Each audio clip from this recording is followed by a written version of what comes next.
Okay, welcome back. Last time we talked about critical periods in first language acquisition. Today we're going to be talking about critical periods in second language acquisition. And this ends up being extremely vexed and controversial, and we can't get any agreement amongst researchers on whether or not there's a critical period for second language acquisition. And I think, there's several reasons for this, but the most basic reason is that, as originally stated, the critical period hypothesis was really about first language acquisition. So here's a plausible version of that critical period hypothesis. Children who are not exposed to a language during a certain period in their childhood will never acquire a language in a native like manner. And so this, as it's stated here, is close to what Lenneberg and presumably Chomsky had in mind. It's similar to what the first language research that we've seen in the last lecture was investigating. And it's really about this sort of hypothetical where if a child is not exposed to any language during this critical period, then a bunch of consequences follow. That's a conditional statement conditioned on the hypothetical of a child who is not exposed to normal linguistic input during this critical period. Question: does this statement, which I think is a reasonable understanding of how first language critical period researchers understand the critical period hypothesis, does this predict anything about acquiring a second language or a greater than second language? Um, and I think it's pretty clear that the answer is no, right? So that question about second languages or later languages is going to be a question about what happens if a child is exposed to a first language during their critical period, then what follows with regard to other languages. And it should be clear that this original statement of the critical period hypothesis doesn't predict anything at all about that. So this version of the critical period hypothesis for first language that I've put up here is perfectly consistent with it being entirely impossible for anybody to ever acquire a second language like their first. It's entirely possible for it, it's entirely consistent with it being fully possible for everybody to acquire lots of foreign languages just like a native speaker. It just doesn't say anything about that. That said, there's certain ways of understanding the critical period hypothesis that would extend it to second or greater languages.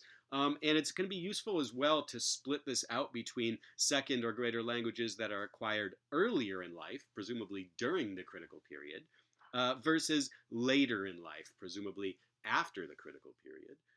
And we could make a number of predictions about this depending on how we understand the critical period hypothesis to extend to second languages. So let's think about some of the explanations of why researchers think we might have a critical period for first language acquisition. And let's see what they sort of say about acquiring a second language. So one of the ones that came up when we looked at different statements of the critical period hypothesis was neuroplasticity, this idea that your brain is just sort of flexible and able to encode all sorts of new stuff when you're little, and then at some point as you develop, that plasticity decreases and you just can't encode new information in your brain as easily anymore after you pass some biologically defined window. This seems to make it clear that learning ought to decline as you begin acquiring languages later and later in life. So somebody who starts acquiring a language during their most neurally plastic period should have no trouble learning all of the little pieces and bits of implicit knowledge that make up that language or that system of linguistic knowledge. Somebody who acquires this later in life is going to be less neurally plastic, less able to encode new information, and they won't have the same body of implicit knowledge or of implicit computational properties, information processing, that we think of as being a linguistic grammar. So that does seem to predict that there should be consequences for second language learning. There are various UG-based explanations for the critical period hypothesis. One of them would just be that UG is lost, right? It's only open during a certain age. This is not necessarily what Chomsky said at all. He just said that during infancy there must be some kind of a UG stage. Sorry, he didn't even say stage, just that every human has this universal grammar, a set of learning biases that force them to acquire languages in certain ways and not in others. Now, if that gets lost later in life, then it would predict that you can't bring your UG to bear on learning a second language at that point, and you ought not to acquire the exact same grammar as somebody who did acquire it with their UG, their learning biases intact. There's another idea here that UG is inaccessible, and I mention this because it shows up in some of the second language literature. I don't really understand the difference between lost and inaccessible in this context, but you can investigate some of the readings that I've put up if you want to look at that in more detail.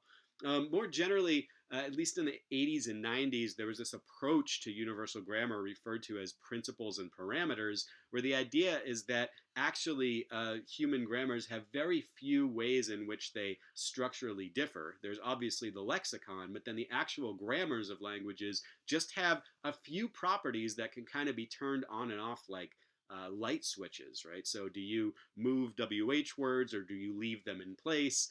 Does your language allow subject pronouns to be dropped or not allow it? And once what a learner's job is just to figure out how their language sets all of those switches, and that's what learning a language is like. There's an interesting approach using this principles and parameters idea that suggests that maybe learning a second language is harder regardless of anything about the availability of UG, because once you flip these switches for your native language, it's hard to sort of unflip them or flip them in a different direction for a second language. So there's a bunch of different UG based approaches to this idea, and they make sort of slightly different predictions.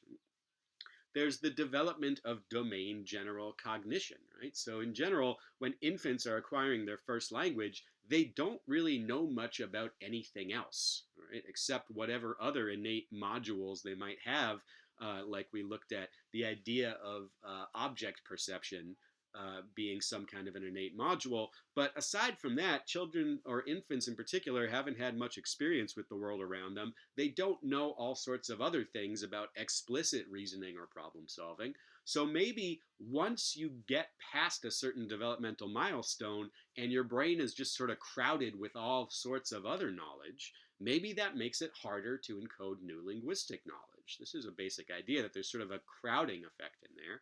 And that would seem to predict that there should be a decline in second language acquisition past a certain age. Um, yeah, so what do people say about these? There's an idea out there that why would you get rid of your UG? Why would UG be lost or inaccessible? What would be the point of that? Well, maybe there's some sort of natural selection for disposing of the language acquisition device after use or something like that. The language acquisition device being basically what UG is within the Chomskyan framework, this set of biases and structural analytical tools that constrain the kinds of languages you're able to learn or the ways in which you're able to learn those languages. Maybe you just get rid of those after you're done using them. Why would you do that? Well, presumably this UG kind of learning, the language acquisition device, uses some sort of complicated neural machinery, and running a brain is expensive. It requires a lot of energy, a lot of calories, and if you're using some resources, energy resources in your brain for running some sort of a UG program, then that's not available. Those resources aren't available for other uses. So maybe an efficient evolutionary principle would be to, hey, use this thing while it's developmentally appropriate, but then get rid of it after you've used it because you don't need it anymore. This would be very much akin to some other biological systems in humans. One of the interesting ones, which I'm going to briefly mention here just because it bears on human evolution in an interesting way, is actually the ability to digest lactose, which is the sugar in all different kinds of milk. And basically, every human infant is born being able to digest lactose because obviously they need to drink milk from their mother. And this is true of essentially all mammals, right? They're going to be born with the ability to break down that lactose by producing, I think it's an enzyme called lactase. I might have the details wrong there, but every human infant is born being able to digest this stuff. And at some point, our pre-human ancestors evolved a propensity where after a certain age, when human infants are normally weaned from their mother's milk, you lose the ability to digest lactose. You just throw away your ability to manufacture lactase, because it's not environmentally relevant anymore, because human infants get weaned at some point, and producing all of that lactase to digest lactose would be wasteful. It would be a waste of energy, basically. And so natural selection would favor a lactose digesting ability that's intact during periods of development when you need mother's milk, but then later, once it's not necessary anymore, natural selection favors getting rid of that ability. And this would be very much the same idea as the disposing of UG after its use. The interesting tie into human evolution here is that there is one group of humans that at some point in the prehistory of Homo sapiens migrated into northern Europe, and they evolved an ability to not dispose of their lactase after infancy, right? So it's very much out of the norm for other human populations, but within descendants of this northern European diaspora of Homo sapiens, many of them have retained the ability to produce lactase and digest lactose after infancy or after early childhood. The reason we think this happened is actually the domestication of the cow. So the idea is that once these pastoralists in Northern Europe started uh, herding and managing cows and drinking their milk, it became evolutionarily useful to continue to be able to digest that milk after early infancy and childhood, because it's a great source of calories and nutrients. So this is one of the very few meaningful biological differences between human populations that we're pretty sure has arisen from recent natural selection. In most other respects, all modern humans are basically identical for the purposes of natural selection, but not with regard to lactose intolerance, interestingly. Here's another idea, the exercise hypothesis. If you're born with this UG intact or with some sort of special learning abilities for language or some sort of special neuroplasticity, and if you get exposed to a language normally, then you get to keep those abilities and you can apply them later on to whatever language or whatever other system you want to. So this one predicts that there should be no decline in second language learning associated with the critical period. On the other hand, if you're not exposed to a first language and you don't exercise your UG, quote unquote, then it's not intact anymore. If you don't use it, you lose it. That's the basic idea here. There's a more general connectionist or associationist model of learning. There's a phenomenon in there where, remember, associationist learning is this sort of domain general empiricist view of the world where you learn that things go together by observing them occurring together, and then you encode those connections into your system of knowledge or storage or whatever you have in your brain. In these models, interestingly, once you've created a strong association between two concepts or between a structure and some items or however you want to encode linguistic knowledge in this system, it takes some time to unlearn those associations. You need to be exposed to lots of data in order to weaken the connections that you already have there. And this is in some sense also predicting that you ought to see a general decline with second language acquisition, but also indicating that that might not be due in any obvious way to any kind of UG. It could just be because in order to learn things about a second language, you need to, in some sense, unlearn things about a first language. So there's really a wide variety of different theoretical approaches to the critical period, and they all make slightly different predictions about how second language acquisition ought to work, and for different reasons. So there's a lot of confusion in this literature. Beyond that, this is also an inherently very, very messy thing to study. Right? So in general, you look at first language acquisition, you're usually studying infants or young children, and there's not a ton of variation in what they know, especially for infants. I mean, human infants are basically all born knowing the same thing, we think, and then their range of experiences might be different to some extent, but at a very early age, there's really just not that many other differences between infants with regard to language besides which particular language they're being exposed to. This is not true at all about adults or even older children. right? And so subjects in just about all of the experiments we're going to be looking at in this unit, they differ in the age at which they began learning their second language. And this is referred to in this literature as the age of acquisition or age of arrival or AOA. And this is going to be the most important variable that most of these studies are going to be looking at. Here's the problem. People who differ in their age of arrival are going to differ in any number of other ways. There's going to be a huge number of what are called confounds in all of these studies. Confounds mean that we're trying to target this one variable, AOA, but it's correlated with all sorts of other differences between people. So people who arrived earlier also differ from people who arrived later in all of these other ways. And this is just a sort of random smattering of the most linguistically relevant ones. This doesn't even really consider much about any kinds of other material or cultural differences that could exist. But most obvious one here, if you're testing people in the same age group, but some of them arrived earlier and some of them arrived later, then the number of years they've been exposed to the language is going to vary quite a bit. So length of experience is a really important confounder here. They may very well differ in their motivation or their attitude or their energy. This is sometimes referred to, I think this is in the Flege paper, as pressures of a psychosocial nature.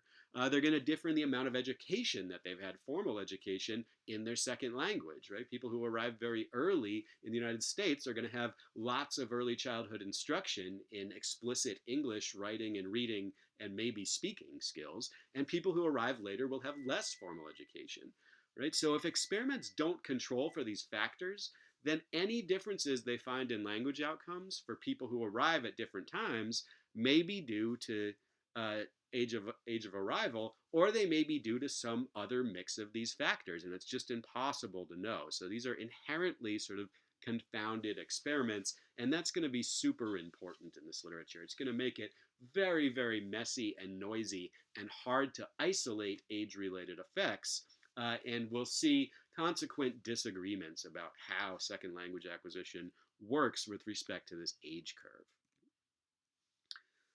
Now, I just used the term age curve. What am I talking about here? Well, a lot of the arguments in this literature will revolve around the precise details of the relationship between age of arrival on the one hand, how early did you begin learning this language, and ultimate performance on some linguistic task. And I'm referring to that as the learning curve. So at a very young age, people who arrive then end up ultimately doing very well on this particular linguistic task. People who arrive later end up ultimately not doing quite as well on that same linguistic task. And if you chart this out with age of arrival on the horizontal axis and performance on the linguistic task on the vertical axis, you're going to get some kind of a presumably downward sloping curve, right? And that's I'm going to refer to as the learning curve. A lot of the arguments in this literature are going to revolve around the precise details of what that curve looks like. Why? Why the precise details? Well, because critical period effects and age of acquisition effects in general are not the same thing, right? We could have all sorts of age-related declines, but some of the people in this literature really strongly argue that unless they have a certain shape, these sort of learning curves are not evidence for a critical period, even if they do show age of acquisition effects. What do I mean by that? Well, the claim, at least from these researchers, is that the critical period hypothesis doesn't say that people get worse as they age. It says that acquisition is qualitatively different after a certain age. So it says that basically at one age you're using some special biological faculty. That's what the critical period is. And after a certain age, if we believe those versions of the critical period hypothesis where this goes away, then you should be using totally different mechanisms to learn your second language. You don't have whatever was active in that critical period. So according to these researchers, they're saying that you could get a variety of discontinuities. And this is a sort of schematic example of what I was talking about, learning curves, where on the vertical axis here is ultimate attainment. However we manage to measure that, however we try to measure that, it's going to be performance on some range of linguistic behaviors, right? and up is good and down is bad. And it's ultimate attainment because we're testing all of these people at a stage that's sort of afterwards when they've all been here for a long time, and we're trying to see how good they get eventually.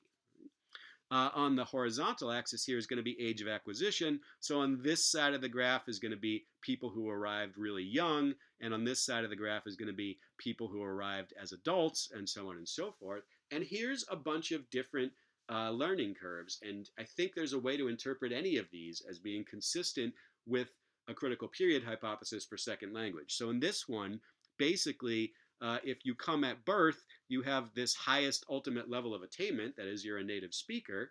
Um, and as you get less and less exposure during the critical period, your ultimate attainment ends up being not quite as native, not quite as native, not quite as native. And then you get all the way down here. Presumably, this is when the critical period ends. And if you come after this stage to the new country, or you begin learning the language after this stage, you're just sort of equally bad, whatever age you show up at. This is the idea that you're born with, say, UG, and the UG works better the more exposure it gets during this early period, and then at some point the UG is just gone, and you have to use something else to learn the language. Equally consistent, I think, is this curve. This one says, hey, if you get any exposure to a language during your critical period, when you have whatever neuroplasticity or UG or whatever intact, you just need some exposure during this early period, and then you end up being a native speaker, regardless of how long you get that exposure during the critical period. Once the critical period ends and this window closes, you start getting worse and worse and worse and worse as there's less and less ability to access, let's say, your UG, or as your neuroplasticity slowly declines. If you arrive at 13, you're still kind of native, but at 15, you're not as good, and at 19, you're even worse. If you arrive after 21, you're the worst, or something like that. This third curve is exactly the same, right? You get any exposure during your critical period, and you're a native speaker. There's some period during which that's being lost, right? This is a gradual closing of the window of the critical period. And then after this point, you just plateau as being a non-native speaker or something like that. And these are all highly idealized. These are sort of simplified curves. No real data is going to look exactly like one of these.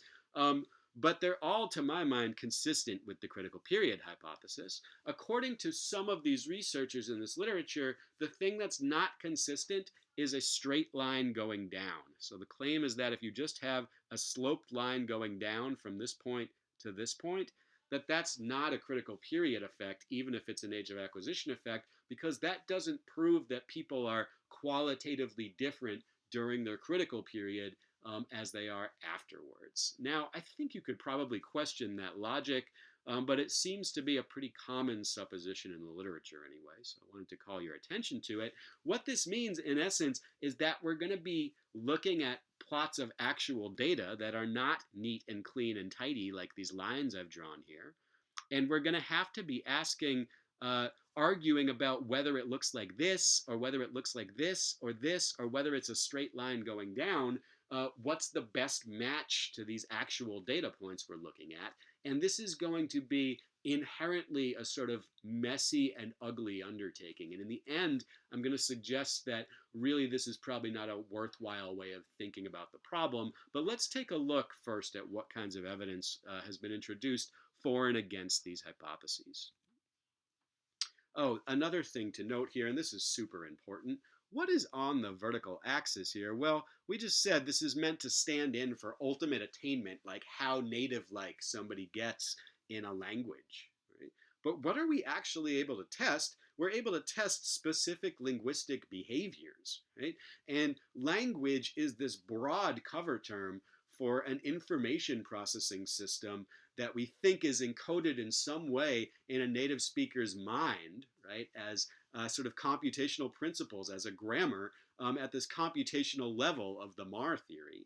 But all we're able to access when we're testing people is particular behaviors, right? And the term language, linguistic knowledge, grammar, right, what we study in our competence system, This bears only an indirect relationship to specific linguistic behaviors, so we need to be very careful about what we conclude from studies where we're looking at some specific behavior that teaches us about that behavior.